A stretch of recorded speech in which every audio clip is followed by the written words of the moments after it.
Today, I'm excited to welcome Alexandria the Great, all the way from Bulawayo, Zimbabwe. He's a contributor to Rootstock magazine, and he's the founder of Bitcoin Reach, which is a grassroots Bitcoin organization. Welcome to the Bitcoin Edge, Alexandria. Tell us a little bit about your background, where you're from, what you're doing with your time right now. I got into Bitcoin in 2021, just out of the passion for, first I was actually a value investor. I made some money buying stocks, especially in 2020 when COVID hit. Stocks fell below a really low price. I got in because of value. And then I realized that the greatest value play you can ever make was Bitcoin. So I came for the gains, and then I learned about the revolution. And the revolution spoke to me because, you're talking about a financial tool that can give individual sovereignty. And being in Zimbabwe, an authoritarian state, sovereignty is a very big, it means something really, really means a lot to me. And then we started doing work with Lucas. He created Global, or yours, with some other guys, did a podcast called Global Bitcoin Fest, where we interview communities all around the world, and we did up to about 50 countries, interviewing Bitcoin communities all over. And then I got my inspiration to basically start my community. So I met up with Anita Posh, and from that, we started our WhatsApp group, and she helped me also do a few meetups in Zimbabwe.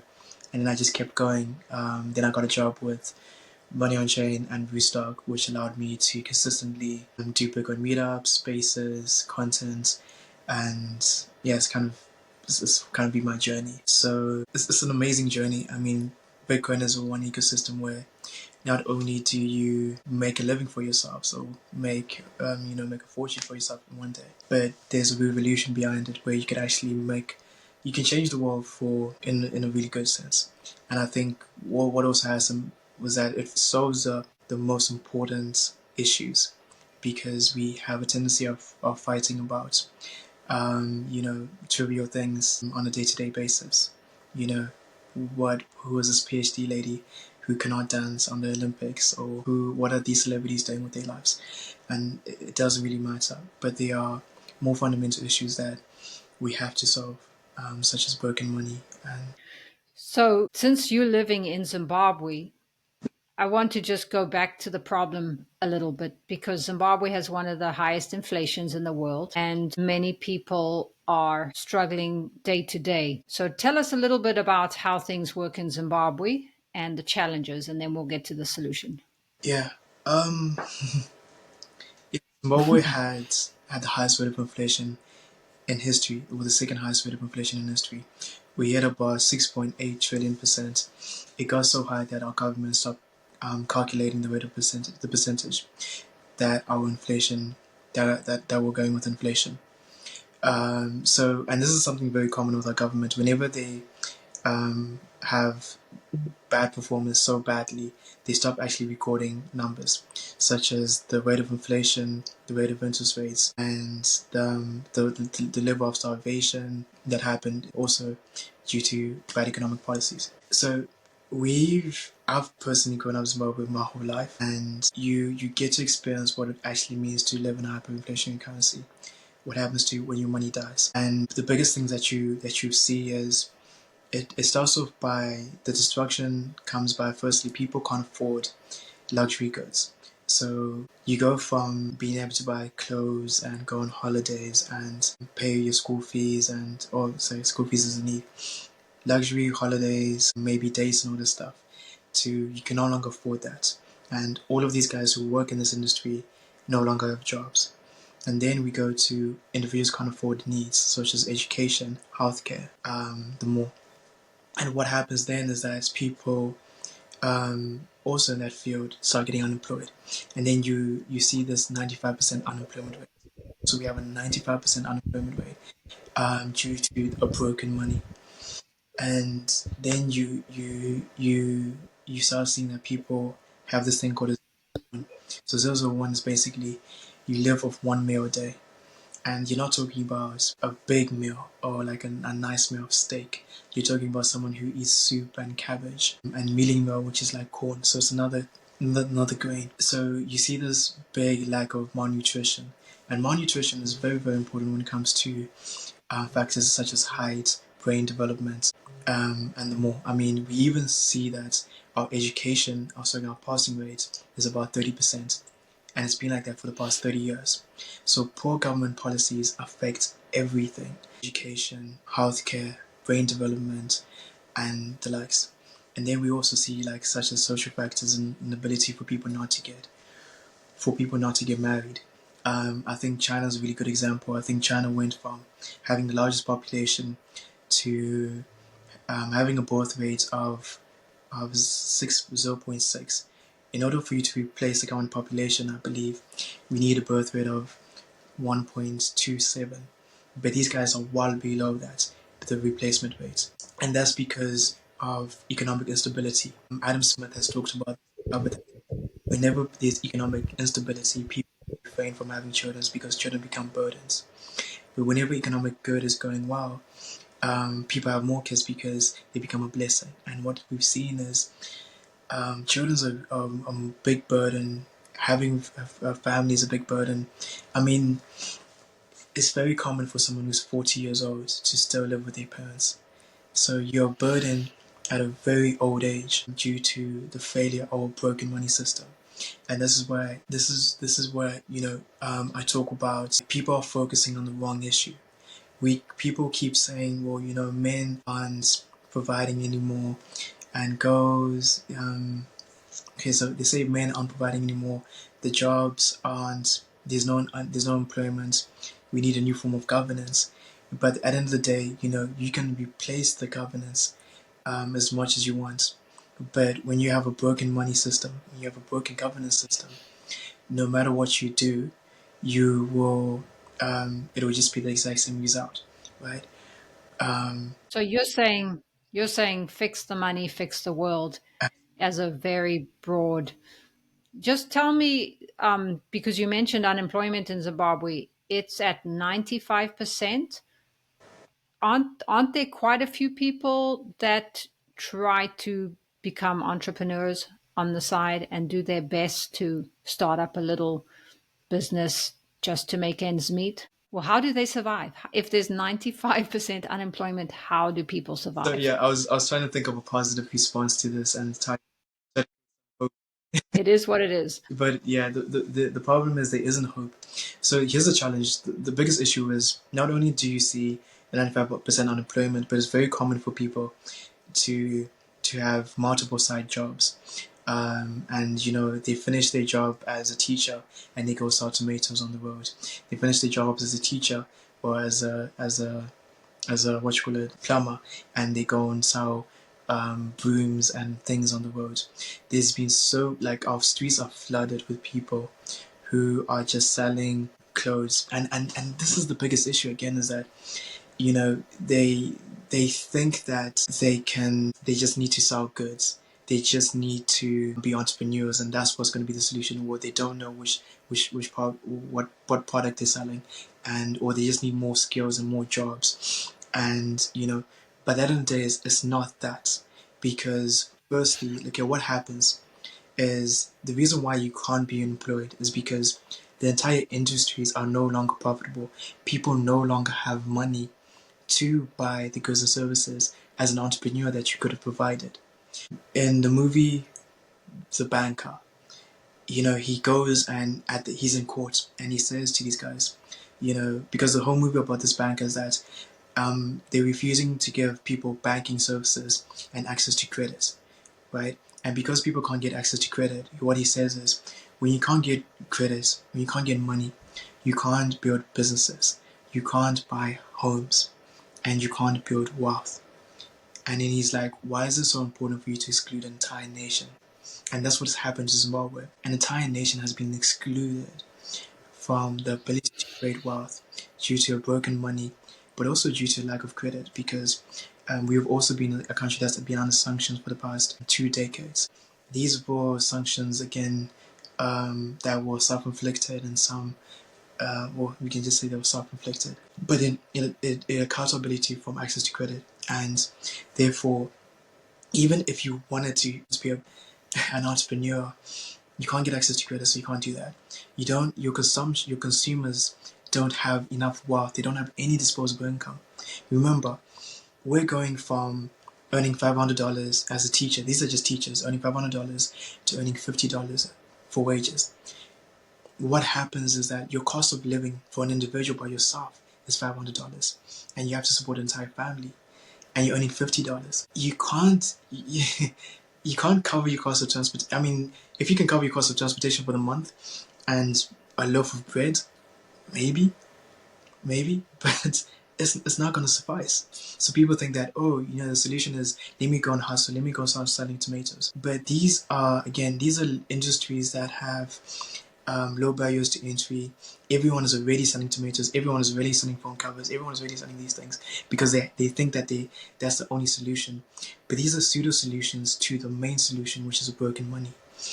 And until people really start talking, having these conversations, we won't make any progression in humanity. We'll just keep digressing.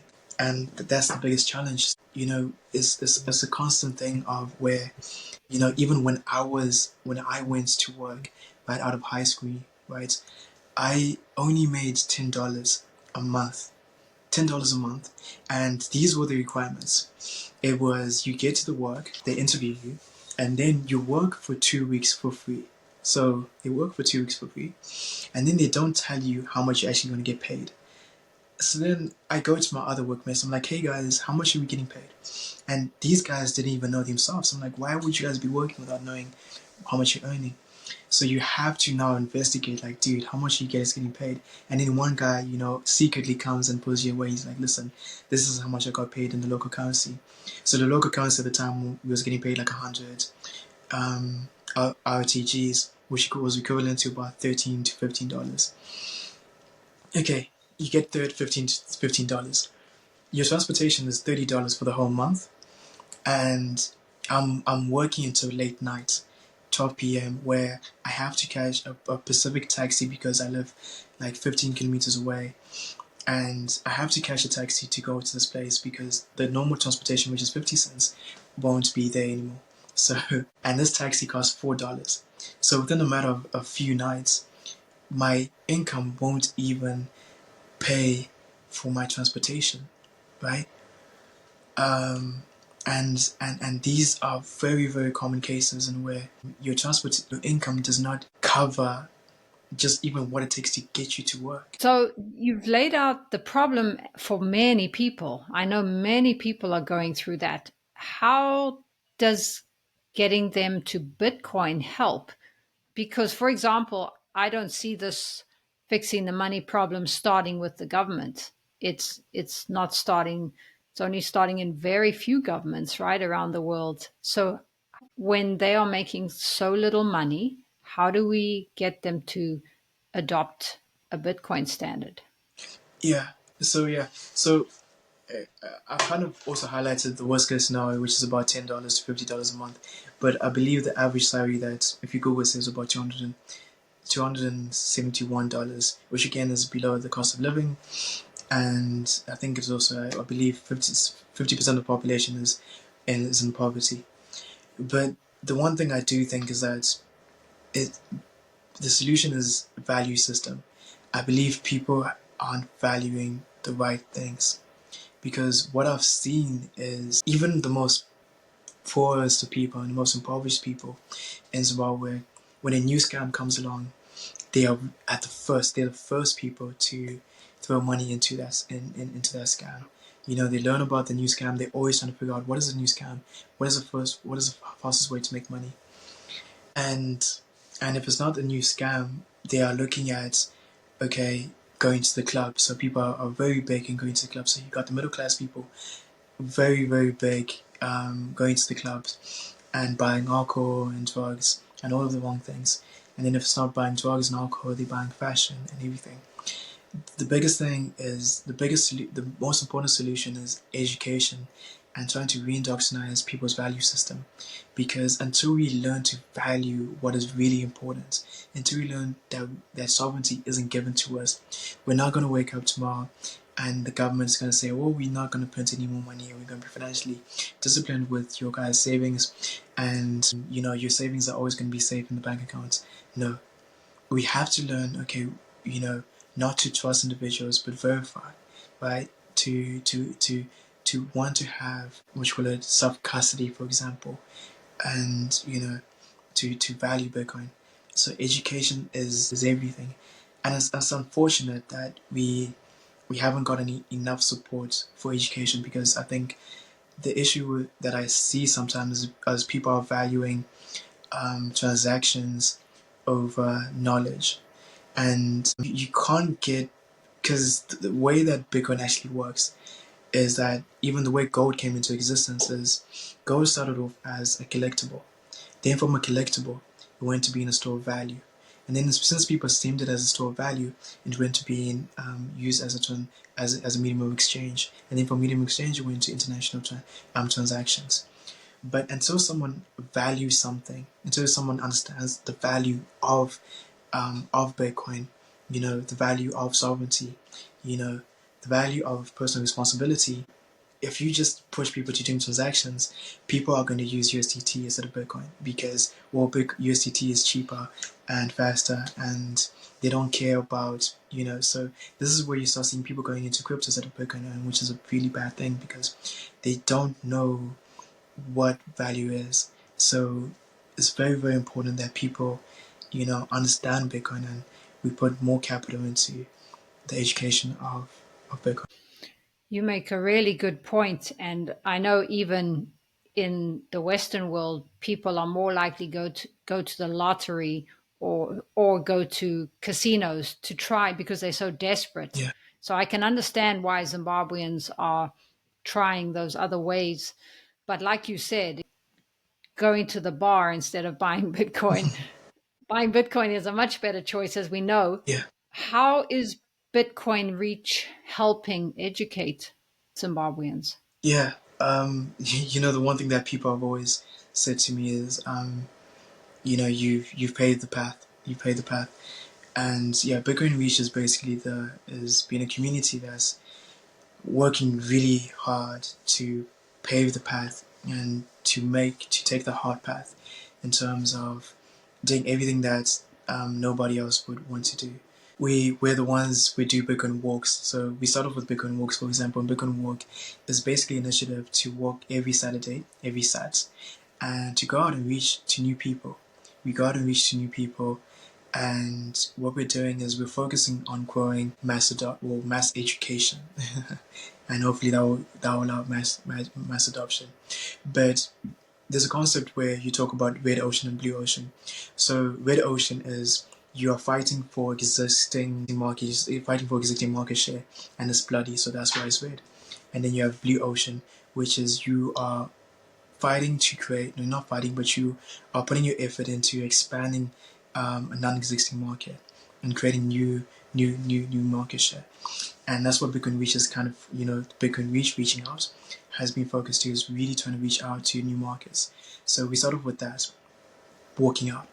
And then we go to the next level of the meetups. And even just recently, we now became, lightning instructors, I believe, for Me Premier. So we're going to be now having educational courses where it's about a 2 months or let's say 10 weeks program, where people can get, a full education on what is money, the history of money, and then, why Bitcoin is important. So yeah, we've got the meetups, which we do maybe twice a month, for the new people, again, trying to talk to people on one-on-one conversations. And then, we, in the space of meetups, I always used to kind of like to go to nice places. I mean, you went to when you came, you went to our meetups at King's Crow. The reason why I like going to such nice locations because it gives us opportunity to create content, and then that content is another way of reaching out to bigger platforms, to new audiences. Walks, meetups, courses, which is currently getting into, and then even with these meetups, we always kind of pushed because these are meetups that we get funded by Rootstock, and we're pushed to be able to reach out to at least 25 people per meetup, if not 50, if we can target. I mean, we've had meetups like fill up King's Crow like entire restaurant. There've been times where managers even have to call us and be like, hey, what are you guys doing here? And I explain to them, hey, we're teaching people about finance. And the guys like, we like your initiative because most youths are focused on drugs and alcohol. And then we go to universities. We've been speaking at the universities. We've tried working with churches, but again, just trying to reach out to as many people as we can. And then you have the remnants. So you speak out to the masses, and then the remnants who are really passionate about Bitcoin and get the message will stay, and the ones who don't will leave. But we try our best, and hopefully in the future we also want to bring the concept of Bitcoin boot camps, which would be a way of incentivizing so many people to grow the community. Well, you're a great ambassador for this because by starting the Bitcoin Reach, you now get paid in Bitcoin and you're pretty much living on the Bitcoin standard yourself. Yeah. I have been. I mean, since I got into the Bitcoin ecosystem, I haven't been unemployed. I've always been able to get some kind of work in the Bitcoin ecosystem, and by earning Bitcoin, I mean that's what Bitcoin is about, right? The way that you earn Bitcoin, or the way that you're supposed to get money, get Bitcoin is through earning proof of work. So you put out the work into building a better world, right? By providing value, and as long as you can always consistently provide value, people are willing to pay for it. And that's what happened with me. I started with just doing volunteer work. The Global Bitcoin Fest was a podcast where we just spoke, and I wasn't even paid until Lucas was generous to start paying me something. And then I got my next job with Money on Chain, which invented the Bitcoin backed stablecoin. And then from there, I went to work with Restock, which is the layer that allows the Bitcoin backed stablecoin. And yeah, and then from there, I did work with with Bitcoin Magazine. I've done work with the Bitcoin Africa Conference. I've done work with No One. So many initiatives I can't think of, but just anywhere I can try filling in the gaps and helping the ecosystem. Tell us how the Bitcoin stablecoin works. Yeah, so a lot of people. I mean, you had Jeff Booth on the podcast, and he talks about how Bitcoin is one store of value, but what he says was that a lot of people don't think about prices. Should prices be going down? They think it's normal for prices to be going up, and because of that, is because they don't understand the concept of hard money and easy money. And what he fears is that people are going to adopt USDT because USDT for now doesn't have KYC requirements and allows individuals to achieve trade with less restrictions. But again, USDC is centralized, and it's a very profitable business because it's native assets, which is a very important thing when it comes to stablecoins.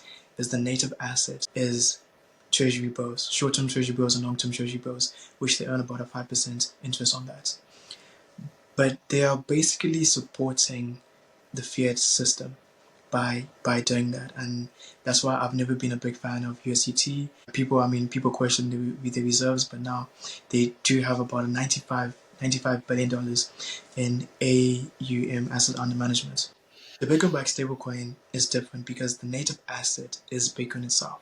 And not only is it a native asset Bitcoin, but it is an over-collateralized stablecoin, which means that for every one Bitcoin, for every $1 of stablecoin, you have over $7 to I think about $40 now, but it changes with time. $14 to $40 backing the Bitcoin backed stablecoin, so it's over collateralized. One of the biggest problems when it came to the UST stablecoin, remember with Terra Luna, was the native asset one was an altcoin that had very little value. And the moment people stopped valuing the native asset, they had nothing to really back it when they had nothing to I think it was even an algorithm stablecoin. But yeah, the native asset was an altcoin that had no value. And then the other problem was that it was under collateralized because it was a native currency that had no value. With USDT, it's a one-to-one backing, and that's why you see it kind of depeg very frequently. With the Bitcoin-backed stablecoin, it has never depegged because of its over-collateralization ratio. And the other benefit is when it's not only that it's over-collateralized, but it's over-collateralized with Bitcoin, so it's heavily demanding and taking out supply from the market. So it's a way of growing the Bitcoin ecosystem with people who say, well, you know what, I don't want to be an investor. I just want to hold is dollars, right? Because people think that dollars are safe for them. So it's a way of indirectly, utilizing Bitcoin without people even being aware of it, right? So it's also good for short-term volatility because what you also have is that people who run invest funds have very low margins when it comes to profitability. If your margins are 5%, 10%, and Bitcoin, has this what you call it, short-term fluctuation of about 20%, it can make your business unprofitable.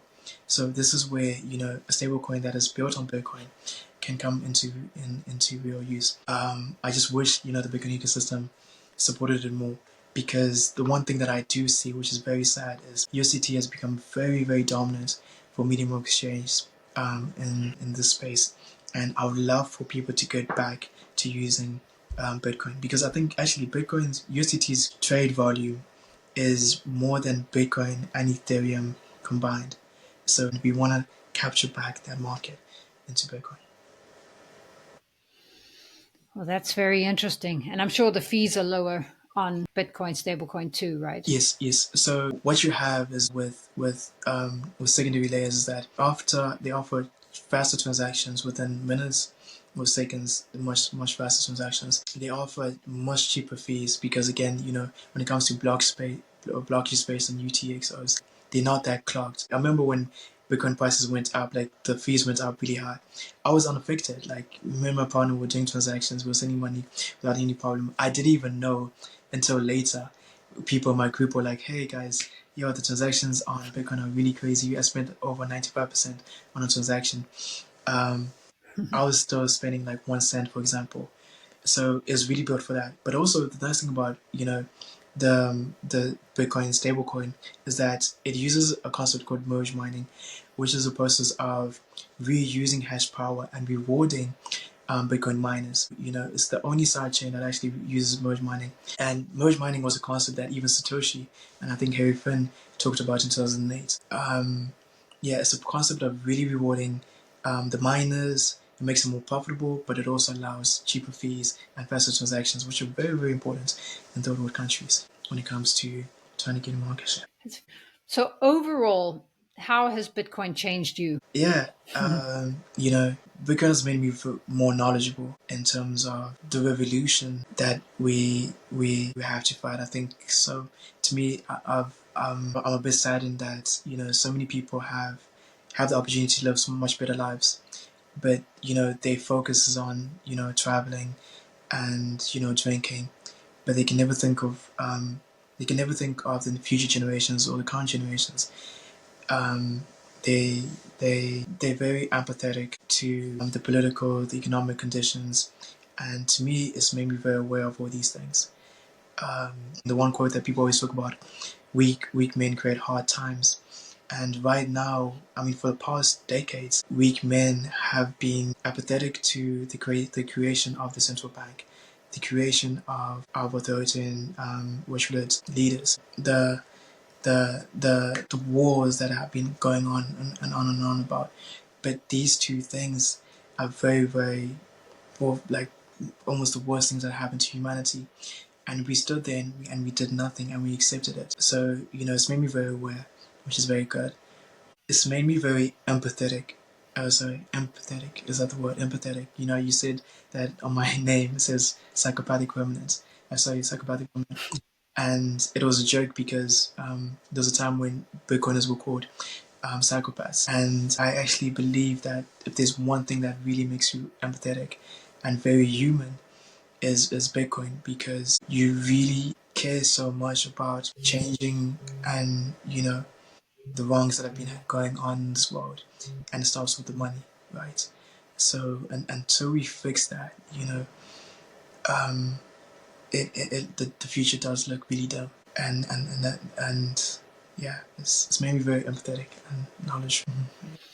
That's a wonderful explanation. You just remind me, everybody I speak to from all over the world, they do have compassion for the people in third world countries. We all know something's wrong and we know it is about the money. And the only way that we can support that is by moving more and more to the Bitcoin standard protocol based on an honest and open ledger that's backed buy energy.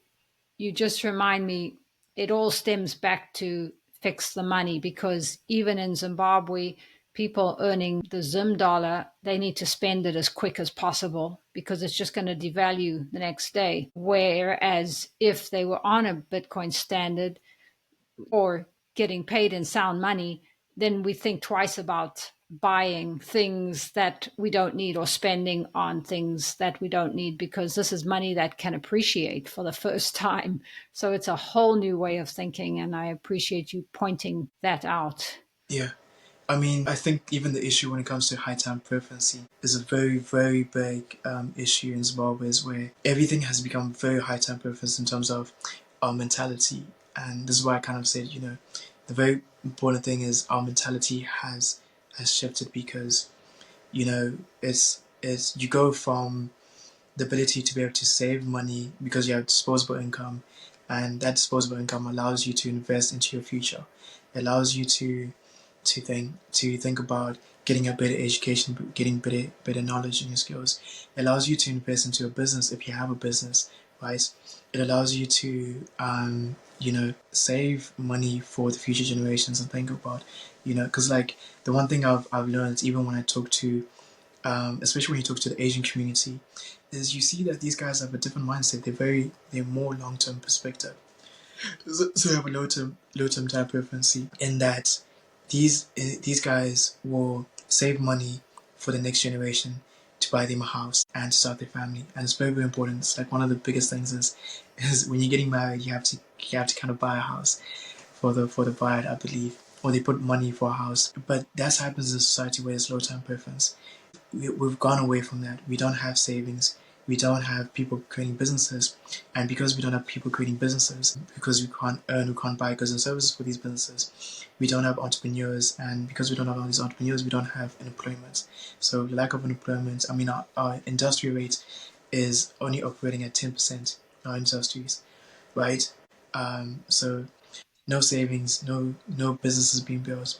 And then it goes down to this thing of now people are focused so on just consumption goods and just get enough paychecks so that they can just hopefully have enough money to feed themselves. And then again, okay, what would it allow me to make so much money in order to, and that's where you see people get into gambling. I mean, even just when it comes to relationships, I noticed that in Zimbabwe, when Zimbabwe and outside of Zimbabwe, the people in Zimbabwe tend to not value friendships. They will want to cheat their friend out of money more frequently than someone outside of the country, because again, they don't think about how value is a long-term relationship with an individual.